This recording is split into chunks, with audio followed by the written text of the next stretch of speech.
The identity of this Trials boss is a major story spoiler for Shadowbringers. As such, this is a spoiler warning. Do not watch this video if you haven't reached this part of the game yet. You've been warned.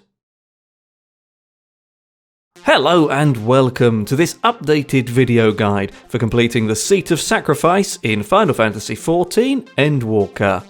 My name's Theus, and in this video you'll learn everything you need to know to survive LB4. Elidibus has a lot of mechanics to watch out for, so prepare yourself for an actual fight, and let's take a look. As the tank, pull the boss and face him away from the group. Healers should be aware that the boss will almost immediately cast Terror Unleashed. This will bring everyone down to literally 1 health point whilst inflicting them with True Walking Dead. If you are not healed to full HP before True Walking Dead expires, you will die. Everyone should stand together at the start to allow easy AoE healing, and healers need to pay extra attention to make sure the tank is topped off as well. Before everyone is fully healed, you'll get a Solemn Confiture to avoid, but that just drops an AoE under 4 random players and is easy to deal with. As a side note, there is nothing for the off tank in this fight, so you're a DPS for the whole thing. Next we'll have 2 forms of Coruscant Saber. The first will target the whole room except for a small area around the boss, and the second form will AoE at a medium size around him. There's a slight tell for which form he's using in the huge rings around his sword. If you can see them, he's going to AoE the room. No rings means he's going to AoE around himself. After this, the mechanics start to step up, and we'll now be introduced to Absolute Fire 3, shown by this fiery pause button above all players. When the cast for this move goes off, everyone will get a 3-second pyretic debuff. This will cause you to take high damage for every action you take. This includes moving and auto attack. When Absolute Fire 3 is cast, stop everything you're doing and wait for the debuff to wear off. Now this isn't an instant death move, but you can lose a lot of health, so watch out for it. Following this, we'll have Absolute Blizzard 3, visualized by these frozen play buttons. For this move, you have to make sure you're moving the moment this attack is actually cast. If you fail this mechanic, you'll be frozen for a few seconds and take quite a high amount of damage.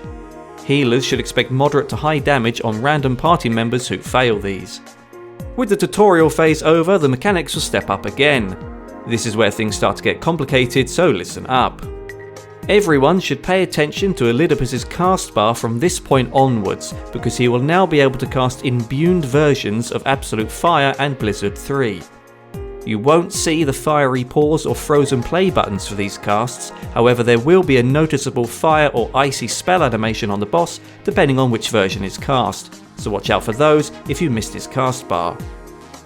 At some point after casting one of these imbued versions, he will follow with Imbued Coruscants. Pay attention and look out for this move. Imbued Coruscants is basically the same Coruscant Saber attack we saw earlier that can be in one of 2 forms. However, when this cast goes off, he will also trigger the effects of the Absolute 3 spell he imbued it with, meaning you'll either be hit with Absolute Fire 3 or Absolute Blizzard 3. At the start of the fight, he will directly follow his Absolute Imbues with Imbued Coruscants, but later in the fight he will throw other mechanics between them to test your memory. To be honest, it is easy to miss or forget what imbuement he used in all of the commotion, but my top tip is to always act as if he imbued Absolute Blizzard 3 and make sure you're moving when the cast finishes.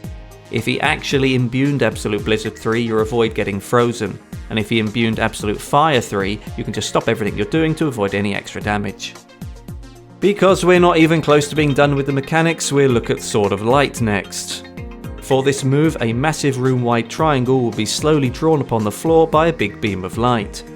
When this triangle has finished being drawn, everyone standing inside will take a big hit.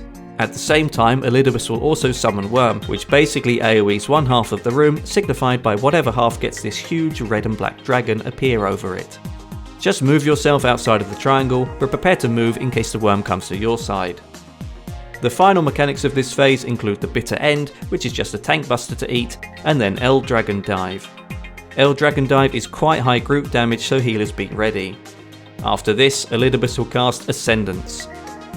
Now then, everything from Sword of Light to Dragon Dive is actually skippable if the group DPS is quite high, so you might not see these attacks before Ascendance. For Ascendance, everyone will get teleported to the Shadow Realm Jimbo to deal with an active time maneuver. For 15 seconds, you'll have to spam the button on screen or your keyboard. This can get progressively more challenging, but I find 3-finger spamming on the keyboard from each hand more than enough to trivialize this. Now there are 2 important things to note about this mechanic. First, you'll have to do this even if you're dead when you enter this phase. And second, if a single player fails, you'll wipe. It's not that hard though, so wiping is pretty rare. After being saved by an unlikely ally, we reach the infamous part of this fight. The party will be brought back to Elidibus ready for round 2, and will be given a full level 3 limit break charge. Elidibus will hit the group with a level 4 limit break. This will wipe the party unless one of the tanks uses the level 3 tank limit break. However, the tank LB3 only lasts for 7 to 8 seconds, and if popped too early it will wear off before the boss's attack lands and everyone will die. What makes this infamous is that people often don't know how to time this. The trick I found was in waiting until Elidibus physically starts to slash at you and then pop it. So to say that again, wait until the boss begins to actually attack you in his animation and then immediately pop the limit break. One thing worth noting however is that clearing the Shadow Realm is a checkpoint, meaning any wipes from that point onwards will allow you to continue from this second main phase. At this point we now enter the real fight. All of the previous mechanics return here, so keep looking out for Imbued Absolute Fire or Blizzard casts, and prepare to deal with that mechanic when Imbued Coruscance is cast. Just note that Elidibus will now start testing your memory by casting other moves between these two. New for this phase will be a number of Spectre attacks. The first for this phase is Spectre of Light. This summons 2 little mages that basically teleport themselves into the boss. The actual attack comes from a number of double meteor circles that spawn around the room. As the name implies, 2 players should stand in each circle and wait for the meteors inside to hit the ground. The next spectres are the Dark Knight and Bard. There's a lot to unpack here unfortunately, but it's actually not too hard in practice. However, because it all basically happens at once, let's take a quick look at a graphic and then I'll show you how it actually looks. First, 2 corners of the room will get filled by large red AoE balls. Elidibus will summon Worm again, which locks down half of the room and forces everyone into one corner. The Worm attack will execute, and then one player will get hit by a stack up marker and another player will get hit by a getaway marker. For the stack up, obviously just stack up. The player targeted by the silver getaway arrows needs to distance themselves from the party and run away to reduce damage taken. Now let's take a look. I'm tanking. The AoE circles come down and I wait in the middle until I see what side the Worm appears on. I pull the boss to the safe side and reposition. The stack up and getaway targets are marked and I stack up with my group. After this, Elidibus will move to the middle and hit us with an LB1, an LB2 and then an LB3. For the LB1 Radiant Braver, 3 players will be marked with this red indicator. When cast, each player will be hit by a massive cone attack. If you're targeted, try and move away from your party and other targeted players to avoid overlapping hits. For the LB2 Radiant Desperado, both healers will get directional stack-up markers and should position themselves on either side of the boss. The group should split between both healers to help share the damage. These attacks execute one after the other, however no one should soak more than one of these attacks because the physical vulnerability debuff it applies will cause the second attack to be fatal. For the LB3 Radiant Meteor, 4 players will get massive AoE circles on them.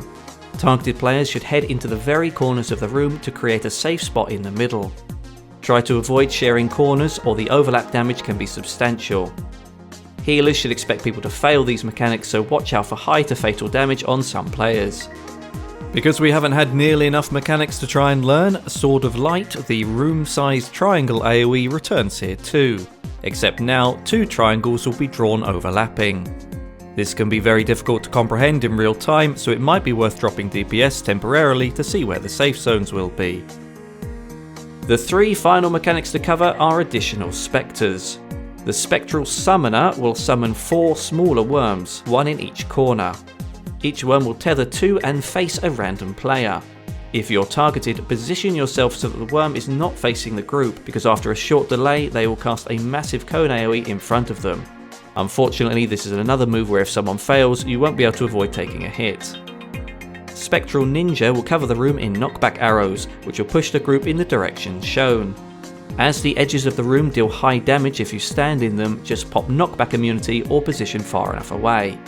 The attack here is always followed by a stack up marker on a random player, so watch out for that as well. Finally, the Spectral Warrior will cause a split of cone AoEs coming from the centre of the room. This will usually overlap with a classic non-imbued Absolute Fire 3, and before the first set of cones goes off, another set will get marked in the safe spots. Just dance between the AoEs as they go off and make sure you stop all actions for Absolute Fire 3. Pop a Limmy if you're still alive, and GG. And now for some final guidance. There are so many mechanics here and they all hit hard, so expect this fight to be chaotic. With that said, this fight is great fun once you get the hang of it and the music is a banger. Just remember to watch out for which imbued version is being used, or just assume it's always Blizzard and move for the cast. And lastly, if you're not a tank, it might be worth checking before the pause that the tanks know when to LB3, as a lot of people struggle with the timing. And that's the Seat of Sacrifice. If you've enjoyed the guide, then let me know. And if there are any other guides or perspectives you'd like to see, then check out my channel or feel free to ask me to create one. Thank you for watching, and good luck.